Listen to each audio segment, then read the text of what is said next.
గట్టిగా చెప్పబడి హల్లెలూయా.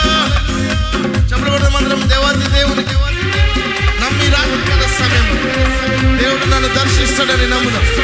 నాతో మాట్లాడుతాడని నమ్ముదాం. స్థితిగతులను మార్చే దేవుడు. ఈరోజు ఆయన నీ పరిస్థితిని మార్చడానికి సామర్థ్యం కలిగిన దేవుడు. ఆశపడదాం. ఆశ కలిగిన ప్రాణాన్ని దేవుడు తృప్తిపరిచే దేవుడు.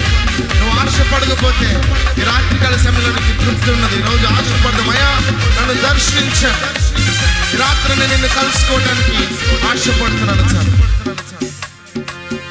ఈరోజు మనందరం ఆశపడే దేవుని సన్నిధిలోకి వచ్చినాం. దేవా ఇదిగో నీ సన్నిధిలో నేను వస్తున్నాను సార్. నా విరిగి నలిగిన పరిస్థితితో నేను వస్తున్నాను. నా భవిష్యత్తులో నాకు ఏం జరుగుతుందో నాకు తెలియని పరిస్థితిలో నేను ఇక్కడికి వచ్చాను ప్రభు. ఈ రాత్రికాల సమయంలో నా కుటుంబం పరిస్థితి బాగోలేదు.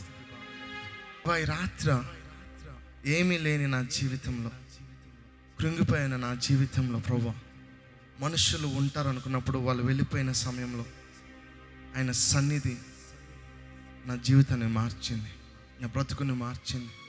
ఎన్నోసార్లు సూసైడ్ చేసుకొని చనిపోదాం అనుకున్న నన్ను దేవుడు దర్శించాడు. నా పరిస్థితిని తల్లకిందులుగా చేసిన దేవుడు ఆయన. నిన్న నేడు రేపు ఏకరీతిగా ఉన్న దేవుడు. ఈ రాత్రి నీ పరిస్థితి కూడా అలాగ ఉందేమో. నీ బిడ్డల గురించి ఆలోచిస్తున్నావేమో, నీ భర్త గురించి ఏడుస్తున్నావేమో, నీ భవిష్యత్తు గురించి ఏడుస్తున్నావేమో. ఈ రాత్రి నమ్ముదాం. ఆశ కలిగిన ప్రాణాన్ని దేవుడు తృప్తిపరిచే దేవుడు. ఆయన నమ్మిన వారిని ఆయన ఎన్నడూ సిగ్గుపరిచే దేవుడు కాదు.